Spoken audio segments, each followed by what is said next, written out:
Hello and welcome to May We Recommend, a show where we talk about movies, music, and more. Today I'm joined only by Otis. Otis, how you doing today? Hello, I'm doing wonderful. Excellent. Today we're going to be talking about Better Off Dead, the 1985 classic directed by Savage Steve Holland. And now this is a favorite of yours, right? Oh, so it was very important in my childhood household that we watched this film every Christmas. Now, I was surprised to find that this had a large Christmas element to it. Now, I haven't seen it in a long time, but that is a good half of the show. It really is. I mean, that and so much of it are like snow sports centric, which feel Christmassy. Definitely feels Christmassy. The thing about where this is shot is it's California, so they say you can surf in the morning and ski in the evening, Right. that kind of a thing. Right. And so you get a little bit of both. You get the like warm summer town feeling, but then there's skiing. And so it kind of puts you at this disassociation. Oh, for sure. But there's a bunch of Christmas scenes too. I guess I never questioned that it was a Christmas movie. It 100% is a Christmas movie. I remember more of the scenes, and we come from a place where there's snow. Yeah. So it's a white Christmas. I'm associating anything that has snow on the ground with Christmas. This one, no snow, not a Christmas movie. I was wrong. Totally. Like, the whole premise revolves around his girlfriend breaking up with him shortly before Christmas. Mm-hmm. And so and it's just so much. The synopsis of this film is so underwhelming for what the narrative really is, right? I don't know. Like, so it's an obsessive, borderline, probably bipolar gets broken up with his 6-month girlfriend, to whom he's lost his virginity, decides to leave him for a ski instructor shortly before Christmas, and then he decides that he wants to end his own life, and he ends up failing, but oddly his family and friends help him succeed in committing the act a little bit, which is so dark. It has such a dark premise to it, and everybody looks really young in it. Sure. It is for as dark as the subject matter is, it's such a feel-good story. Oh, absolutely. I put here in my notes, like, let's see here. What did I say? I said it's a lighthearted and silly comedy with really dark themes. Absolutely. And I really do think like this movie is kind of perfect for a podcast like ours. Just because I think a lot of the younger generation, no clue, had never seen this film. I think this is like a hidden gem for them. Like, if they find this, because movies today aren't going to be this. Mm-mm. This is a product of its time, could not be remade today. But there are elements in it I think they would hate. Yeah, you think so? Oh, absolutely. The animated hamburger scene. Oh, sure. I do not think that would hit with today's audience. So that style of art was really popular in the 80s, right? Wasn't there a few for sure. music videos that totally like rock that style? Mm-hmm. Like, I feel like I see that style. I can't think of any offhand, but I do. I feel that that's true. I said, like, yeah, of course I know about it. I don't know any, but I know what you're saying. It's a California Raisins thing. Oh, yeah. Yeah. What is that? Was that super early CGI? Is that what that was? Or was that all puppetry? I think it was straight up. Nah, it's claymation, man. All stop motion. Is it awesome? Well, okay, right. I mean, that makes sense. But I never even think about claymation. Yeah, no. Why would you? Like, Ray Hauser's dead. So, and with it, I think died the art of of claymation. Maybe, except but there's a pretty big Portland, Oregon film house that does Hmm. claymation. Wait, what do you mean it does claymation? It produces feature films that are claymation. Like stop motion animation, like I guess Nightmare Before Christmas is what I mean, that's still really old, but that would be up there. Sure. Yeah, like Koba and the Two Strings or Three Strings or whatever. Oh, sure, yeah. Mad Um, God. That one just came out. oh right. I haven't Yeah. seen that, but Koba, that's actually made by IKEA, which is here in town. Oh, Like I I didn't actually know have that. a buddy who for a little while worked on some of the shows. Really? Yeah. Well, that damn it. That's interesting, but it's going nowhere. Fair enough. Absolutely. Sorry. Fair enough. So yeah. So like, the movie feels of its time. It does fill up its time, but I like that. And now I don't know. Okay, a lot of nostalgia is being poured into this movie as I'm watching it, having a very good time.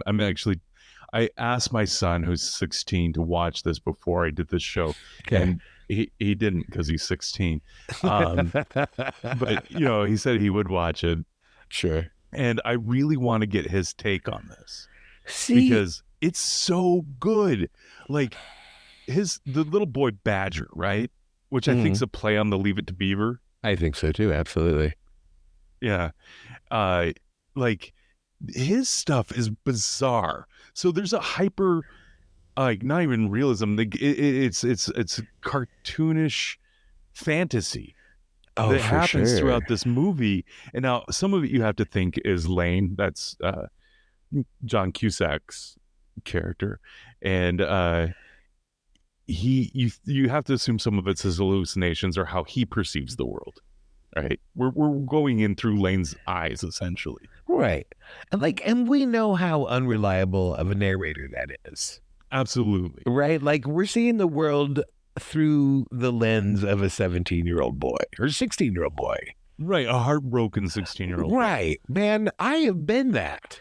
And that is Yeah, not a wonderful place to be. that's what resonated with me in this movie was the obsession that you get with your first girlfriend, your first serious girlfriend, Right. and then the crush of the breakup. Oh, the devastation. I literally have not been more devastated than the first time of heartbreak. Oh, well, there's nothing like it. Oh, You don't know anything like it. it's stunning, isn't it? Just how Man. powerful it is. How like Oh, over it's encompassing it is. life-shattering. Oh. That's why this movie resonates because of that darkness that you feel. And you do feel like you'd be better off dead. Oh, for Obviously, you sure. wouldn't, and I think that they should have probably put a little suicide hotline at the end of this movie. You probably should have. Maybe But, we should now. but it gets better, and that the film goes through that as well. Lane lives through his breakup and finds and some time passes too. So the first half, like we were talking about, takes place over Christmas, and Mhm. then it goes through to like what, like probably spring. I would think. I mean, they're having some sort of a dance. Yeah, I I mean at think least a few dances. months goes by. I would think so. Yes, Yeah. but the timing isn't like it doesn't feel clunky at all. No, it feels very natural. Right. And but before I went into that, like one of the running jokes that I like a lot in this film is when he breaks up with Beth, or Beth breaks up with him, uh, everybody wants to ask Beth out. Now, I don't know if that's in his head or if it's really happening. Because, like, the first time it happened, super creepy, but hilarious scene. Everybody loves their feature. They're hanging on every word. They just think he's hilarious and he's the best. And he's the guy who was in Batman. That's the second Batman Returns as like an evil carnival guy. um, or Oh, Or I think he was even in Ghost as the angry subway ghost. That could be. I mean, Yeah. definitely like an 80s character actor, right? Sorta? Yes, very much so, I think. Right. Uh, but I love the actor. He's great. But like the thing is, he doesn't have a ton of personality, but they're acting like he does. Love that scene so much. Like, and then at the end of it, he stops Lane and says, "I know this is awkward, but I heard you and Beth aren't seeing each other. Do you mind if I ask her out?" And I then mean, later on, you see Beth in his car as they're driving off, which I chalk up all to his hallucinations. Because I mean, even the mailman asks about it. sure. Although, I mean, I don't But this know. movie has that fantasy, unrealistic element to it that this could be happening in this world. I mean, it is certainly fantastic, right? It is. But it could be. I mean, it could be legitimate. Although, then there's another question of like, okay, this is a math high school teacher. What is he doing taking a student out on a date? Oh yeah, no, that's very wrong. I mean, well, obviously the mailman's very grown up because like when Badger gets the book on how to pick up trashy women, he asks, "What's a little boy doing with a grown man's smut or Smut, something I like think that?" he said. Yes, yeah. Yeah, and Uh, yeah, so sleazy. That's another good character actor. um, yeah, that mailman, like he played a bus driver a million different times, didn't he? Like it's I don't know. a skeevy bus driver, I think. You know what I know him from Hmm. is Nothing But Trouble. Do you remember that film at I don't all? know if I remember that one, not even a little bit. It's Dan Aykroyd, Chevy Chase, Demi Moore, John Candy. Huh. It was another box office bomb that people don't like. Have a soft spot in my heart for it, but uh, but that guy plays a character in it. I wish I could remember his name, and I'm not looking it up right now. But Fair enough. gee, I'm really sorry your mom blew up Ricky. I think is Ricky. Really sorry your mom blew up. Yeah, so good, right? and delivered so well. I love that. I know it. It's just perfect. And that's one of those lines that like at least in my household we would overuse. And in fact, these are All lines, the time. right? And It specifically has raisins in it. You like raisins? you like raisins. I use that still. Yeah. Like Yeah. anything. Like you know, it doesn't even have to be raisins to be like, you know, like it's bread. You like bread.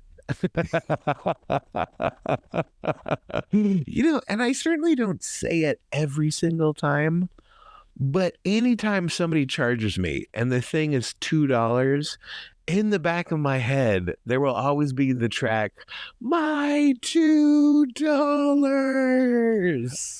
Absolutely. That newspaper kid gag is awesome. And I will cut we did talk a little bit about the end, you know, where I said I wasn't, but I have to cut to it. The fact that a runner through the show is the newspaper kid wants his $2 from Lane, and he keeps tracking him down and hounding him and getting on his car and all sorts of impossible things. Mm. At the very end of the movie, when you're having your happy moment and they're sitting in Dodger Stadium kissing, the bicycle kid's riding up to them as the credits roll. Yep. Oh, so It's good. It's good. It's so good. Yeah. It was so well done. You know, like it makes me want to watch One Crazy Summer. I don't think I've ever watched that. It's another Savage Steve Holland and John Cusack movie. Yeah. You know, did he have what else is on his movie?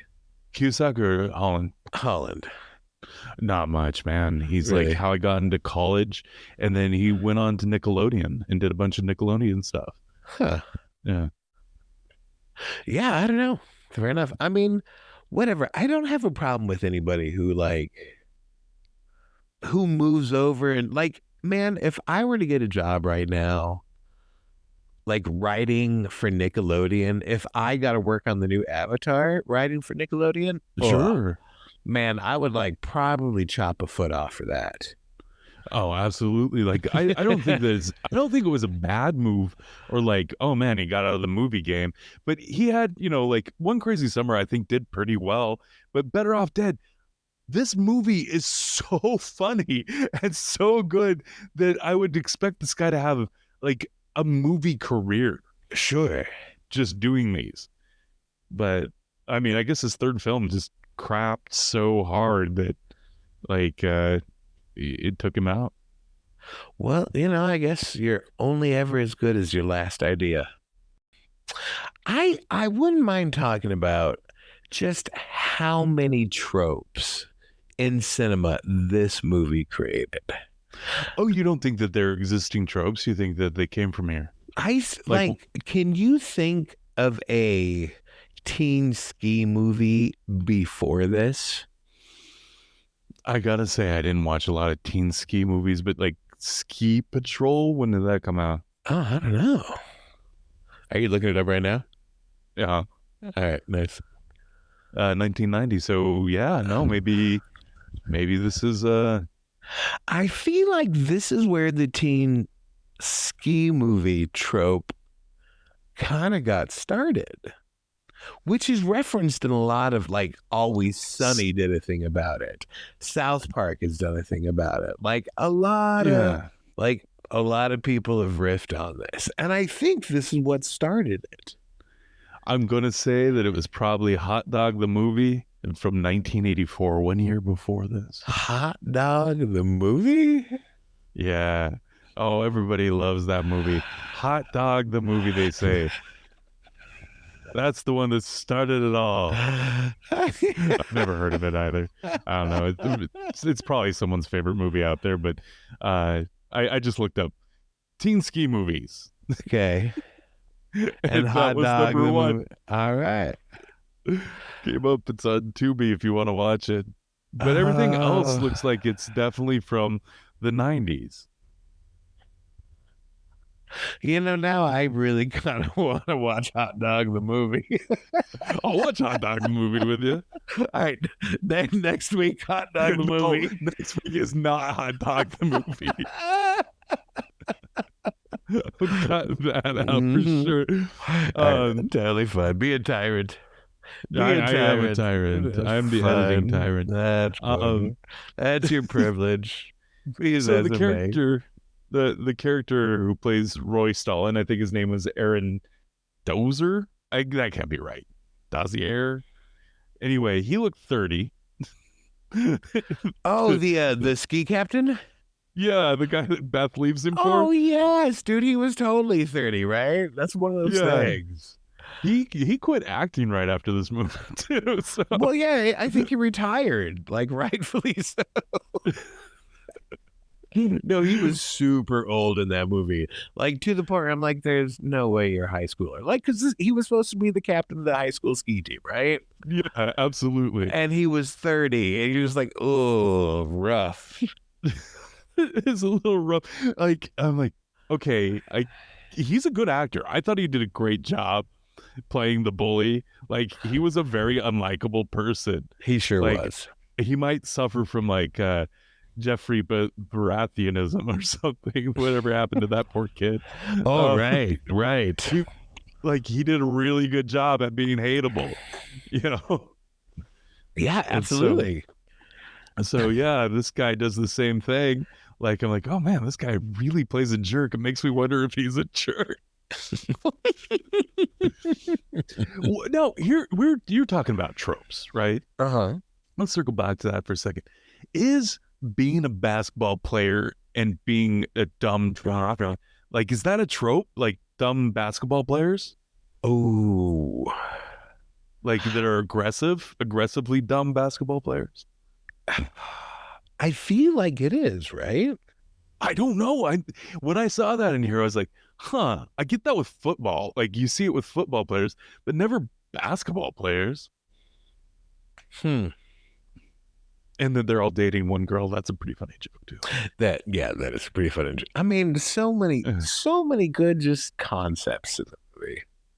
Oh, absolutely. I love this movie, and it is hard to talk about a movie that you like a lot. You know, See, yeah, that's the thing. So, like, I watched it again with Zoe, and Zoe didn't love it when she was younger. really? Okay. She Okay. didn't. Like, she didn't see it at all until after her and I were together. Okay. So, like, she didn't. I'm going to say she was probably 30 years old the first time she saw it. And she was like, yeah, it's fine. It's whatever. You know, I wonder if this is she wasn't a teen boy in the 80s. Right? Like, You know, like I wonder if it's like it resonates with a certain audience better as maybe even an age group. Like I'm really curious to see what my son thinks about it because of that. see, yeah, I was too. And when you started to like prelude to him watching it, I was like, ooh, I'm super curious what he thinks. But Yeah, I get to still stay and wait. Perfect. And so, but- and I get it because it's hard. You can never watch your favorite movies for the first time again, right? Yeah. Like you're always carrying so much of all the past watchings with you while you're watching a show. There's also some movies that like when I want to pass them on, I will not watch with him. I want him to experience it on his own. Sure. Like, because if I'm watching it and there's a good part, it's more like, you like that? That's pretty good, right? You know, I don't want to do that. I want him to go in and have the pure experience, but also you're missing out on that buddy feeling that happens in movies. Like that's the thing is I didn't watch that movie for the first time alone. Like no, and I don't think you should. Right. I think he should get together with his friends and watch it, but I don't think that's happening. Right. I mean, and that would be so weird. Like, your dad recommended this? Really interesting. Does your dad? This love is what you? he wants you to watch. Like, does he like when the condom broke? Is that a funny joke to him? Right. Exactly. Yeah. So, like, it's hard, especially recommending to the. I recommend this film in total. No, and so do I. But I can't, man. So much of this is like trying to watch it again for the first time because I've loved this movie for as long as I can remember.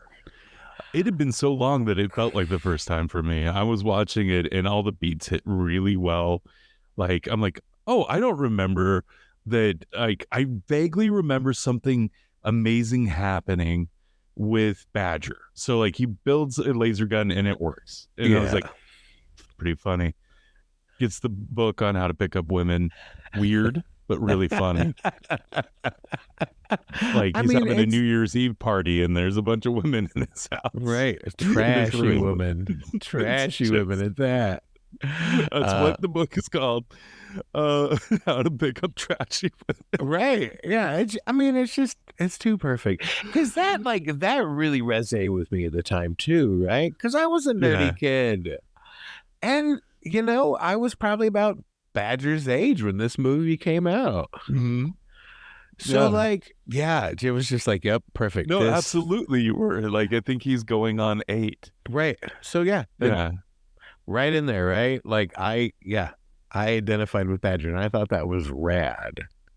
So right in the mid-roll of the credits, Badger has built a spaceship that functions and blows through the roof of the house. Presumably he's going off to space. Yeah, presumably he's going off to space. With his laser gun and his trashy women. Yeah, I actually wondered that. I was like, did he take him with him? Man, I hope so. Yeah. He's going to go to Mars and start a colony. I will watch that sequel of Badger returning. But again, like, is this again one of Lane's hallucinations? But he's not even there for that. I don't This think is so. This is the fantastic nature of the film. yeah. So like, then that stuff must be really happening when it's not called out to be one of his hallucinations. Is that what we're to believe? I think so. I think so. Yeah. What I think it is the movie, as you said, is told through an unreliable narrator, giving broad, fantastical impressions of what a teen love and what teen love in high school were like for them. I think that's what it is. I think so too. For sure. Because that's how it feels to me when I watch this movie. Like, I feel like that's what my experience was like too. You know, where like all the elements are so heightened, but that's what it feels like. There's like a magical element to being young. There absolutely is. Do you think kids are as cliquish now as they were when we were kids? Oh yeah, for sure. Yeah. I mean, I feel like that's natural progression of human existence, Yeah. but I also want us to be getting better as a species. So at one point, I'd really like that to not be the case, but I think bullying still exists, but I think it's down a little. But the oppressed are always going to be in there somewhere, and the oppressors will still be around too. You know, like that's unfortunate that happens. But like, I think that like we had a pretty broad group of friends, but still cliquish. You know, well, like yeah. maybe it came from all different walks of life, but like we had one thing in common: we were all jerks. But not bullies. Just Yeah, but jerks. maybe a little bully, I maybe a little mean, bit bullish. you might have been a little bit of a bully. I was a sweetheart. Oh, were you now? Oh man, I was a sweetheart. Uh-huh. Okay. So we've been dancing around and talking about Lane and Beth and all the other characters, but let's bring in Monique, the French girl. Yes. Did you recognize her from Bill and Ted's Excellent Adventure? No. No. Yeah. I didn't. Yeah, I'm just now putting that together. That is lovely. I couldn't get it out of my head. I was like, because like I said, I haven't seen this in a really long time, and I'm looking at her and I'm thinking, one, she looks real young, like really young. So young. Like, I don't feel like I should watch her kiss people.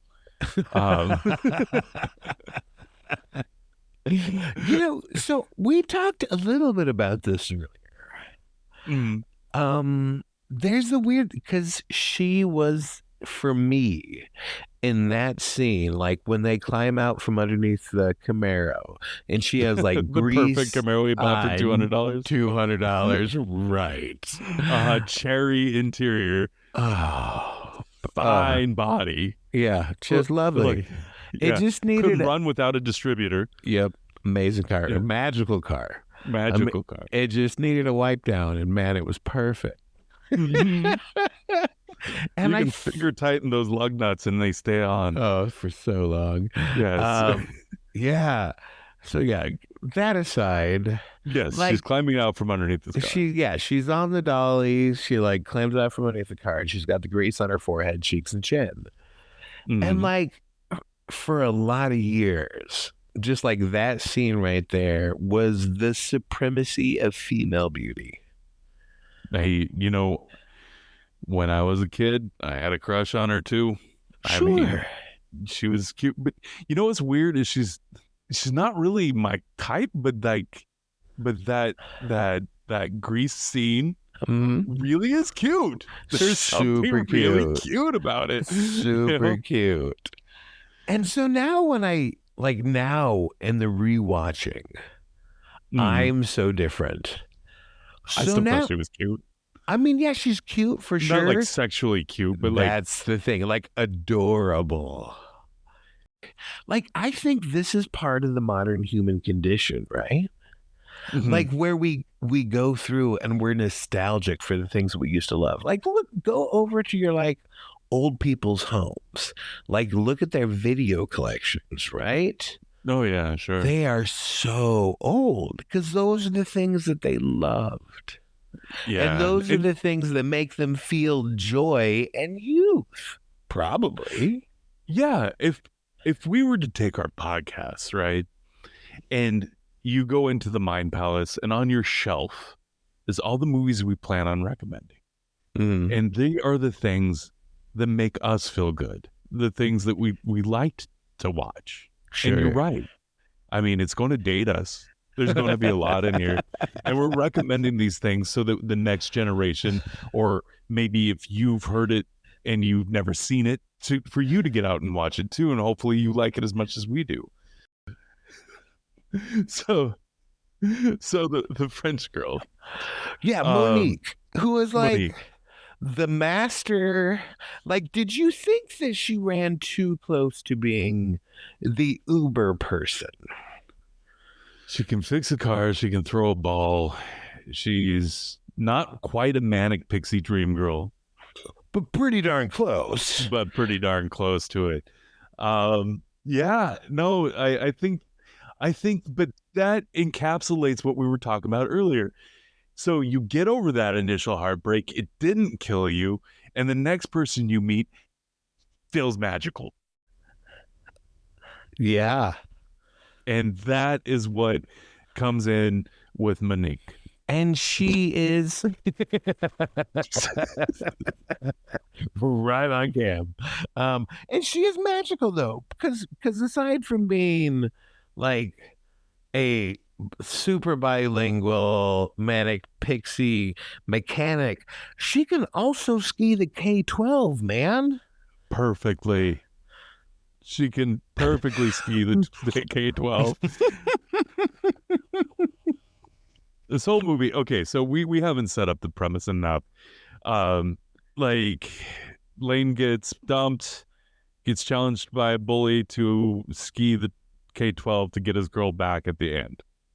But along the way, he gets over his heartbreak, meets this girl, and then the ending, he ends up skiing the K-12, which is a giant mountain in this town, on one ski. On one ski. Yeah. This movie's bananas. Man. It is. And that's like another one of those lines that is actually in my head on a regular basis. He's on one ski. Oh, that makes me... Curtis Armstrong is amazing. I love him in everything he does. Yeah. I love his voice. I love his personality. He seems super cool. But like, he plays Charles DeMar in this, and he's that friend you had in high school. Hi, that's me.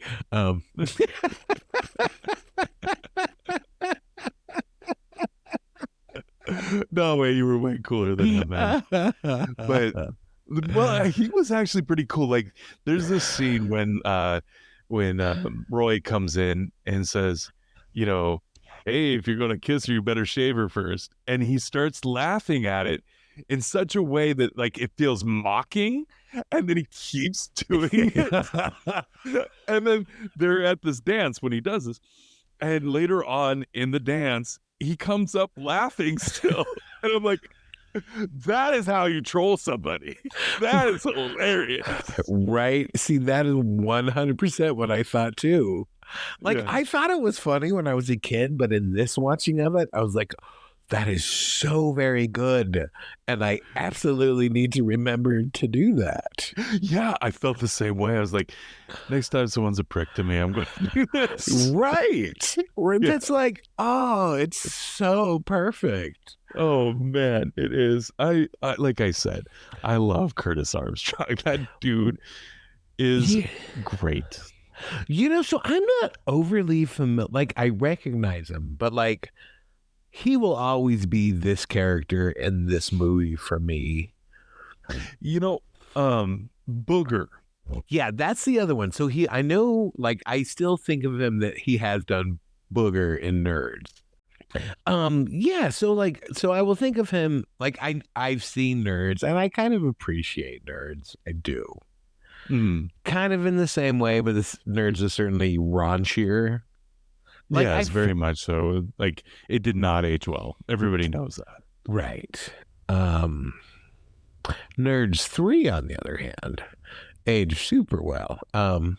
What, really? No, there is Oh, a Nerds 3, but I have no idea if it aged super well. I totally believed it. I was like, oh, really? In Nerds 3, should I go watch that? Is that It's the holds best up part to of the this whole. day, you say? That's right. No, so yeah, I definitely he's the gross guy in Nerds. But like Yes. he will always be Lane's buddy and Better Off Dead for me. Forever and ever. Be Lane's buddy and Better Off Dead. Yeah. Yeah. Yeah. You know, I think so too. Spiritually, I always see him as this character. Right. Like Like, what? this is an important work to my life, I suppose. Like this is one of the defining pieces of art for me. Yeah. So I'm like with you. yeah, I, I can't like I couldn't think of it. That's like the highest praise I could give anyone. I It's a think. broad comedy. I mean, this is one of the broadest comedies. Like, it is, it's good. I think it's very good. Mhm. Like, but how much of that is colored through my relationship with you, my Sure. relationship in that era? How much of it is Sure. colored from just the nostalgia factor, and how much of it is actually good? Because when I came into this, it was like putting on a nice sweater, Oh my gosh. and Like a you know, sweater straight from the dryer. you're right, on a nice crisp day, and I had a cup of cocoa, and this was comfortable. Yep. This felt good to get back into the groove. Because I mean, as a kid, I probably watched this movie like, I don't know, a couple dozen times. Oh, I'm sure. Like I was trying to think, like put a number to it, how many times I'd watched this film. And it is up there. Mm-hmm. Like it might be like Star Wars and Better Off Dead. So I gotta say, so one thing I don't think, for other reasons we didn't talk a whole lot about, but the character Ricky, Sure. like man, oh man, I love watching him and reviewing. Like there, because now I see so much more of myself in Ricky than I ever did as a kid. I don't see you as a Ricky fellow. No. I mean, You mean now you're Ricky? no. No, I didn't mean that. No, I didn't mean it the way that sounded. I meant like, you see yourself now as Ricky, or you saw yourself as a kid as Ricky? Yeah. Oh, I see what you're saying. No, like I recognize that there was a part of me that was very afraid of being Ricky when I was younger. Oh, I see what you're saying. And so Right? that's why you went more with the Charles DeMar personality than a Ricky personality. You know, maybe that could be what it was for sure, right? But like, and I'm watching the movie again and I'm looking at some of his fashion choices, and certainly not his, but like the fashion choices they chose for him. Yeah. And oh man, they're kind of pimping in their own very unique way. I thought the same thing. I was like, you know what? If anybody's their own person in this movie, It's Ricky. it's Ricky. Like, Ricky dresses the way Ricky wants to dress. He's not pressured by society. You know, one thing is, he doesn't take no for an answer. That's a problem. You know, For sure. Absolutely. but And that's yeah. why it's like, I was going to say she never said no, but she's obviously giving signs. Ricky, I'm- keep your hands off her. right? Like, read the room, Ricky. Come on, buddy. Yeah. But like, also, like, he's a teenage boy, and you're mostly dumb when you're a teenage boy. Oh, for sure. Like, so there are layers to Ricky. Yeah. Absolutely. And I think that one of them is his face acting. Very good. very good. Like, Yeah. just his concerned face, sure, but when he gives the eyebrows when she goes into the house with him, gives the little. Yeah. See, that was like, it was perfect. It was Oh, it's perfect. yeah. And it was like just the right amount of creep, you know? And Uh, yet still in a not it's, hateable way. yeah, it's still in a not hateable way, and I think the I'm going to tell my mom thing Oh, going it's through it. so good, right? It's pretty good. I wouldn't say Ricky steals the show for me by any means, but he definitely No. was a great element. He is that, I guess, surprise vegetable in a great stew that you're like, this adds to it. I don't know Right. what it is, but I like the flavor. Sure. Yeah, absolutely. Like the first time you have a parsnip or something, you're like, oh, Yeah. okay. Yeah, Uh, Ricky's the parsnip in your stew. yeah. So and I do love that his story resolves in a way. Right? Yeah. I Well, like that. That's super cute. our main character, our protagonist, is not lovable, but I mean, he's mentally ill.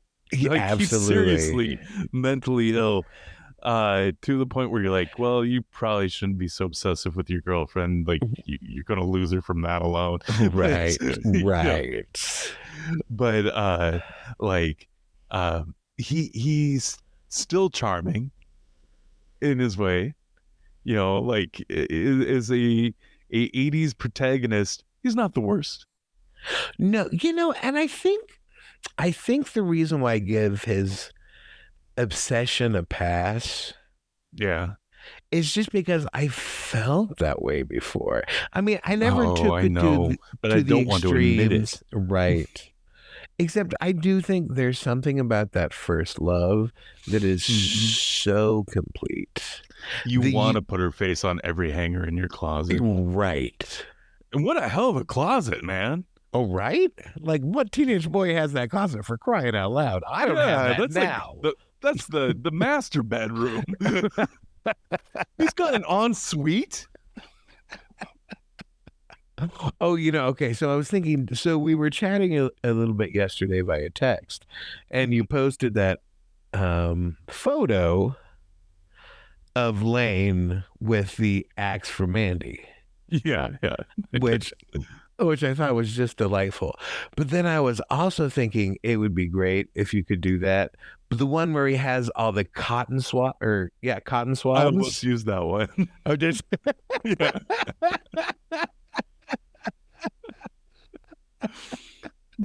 yeah, Oh, he's a crazy teenage boy. And I've been a crazy teenage boy before. yeah, like those little silly bits that you do in life, they put in this movie, and I don't know how much of an actor's choice and how much is direction, but it was good. John Cusack, when this movie came out, did not like it. Really? Yeah, he did not care for the way he was portrayed in this film. He thought it made him look foolish. But in a Reddit interview later on, he said that he likes the film now, and he likes that it has a special place in people's hearts. But at the time, I mean, what is he, like 24? No, he is like during filming, he was 18. Oh, really? He was 18? Yeah. Yeah. He looked it. He's He a looked baby. pretty dark. Yeah, He was a baby baby in that. faced. Yeah, Yeah, totally. And yeah. I don't think he looks bad now either, but he's definitely like he's got an old man face on him now. Well, we all do. For sure. But you know how like some old dudes like the geometry of their face changes? Yeah, yeah, Like his geometry changed. And I still think he's a handsome dude. He's just like yeah. he's a handsome old dude now. When before he was a handsome young dude. Well, yeah, the geometry of the face change. I don't know It if it's that doesn't much. really, but like it changes. Like he's wider now. Yeah, well, um, so who isn't? Right, Like, for sure. I've got this picture of myself with my friend Courtney, and in it I'm wearing leather pants and an A shirt, and I look like an entirely different human being. like, No, like you just like half of the human being you are now. That's that might be true. That might be true. But yeah, man. yeah, Age is a funny thing. yeah, age is a funny thing. But So it goes. But and then we gotta but you gotta jump get back 30 years by watching Better Off Dead. And absolutely what I was gonna say. yeah, This you was a gotta time remember the machine. feelings. Yeah, it absolutely was. Dude. You know, before we go, one thing we didn't touch on was that lovely aardvark fur coat. One of my favorite gags is that neighbor when he comes out to see what all the racket is, and he's wearing the same Everyone was coat. wearing one of these. And then like all Oh the my TV gosh, dinners Lane yes. gets from his mother, and he Yep. uses them later on It's to court her. perfect. It's such a well constructed Just movie. beautiful. It's a really good movie. And next week we'll be watching Violent Night. Thanks and bye.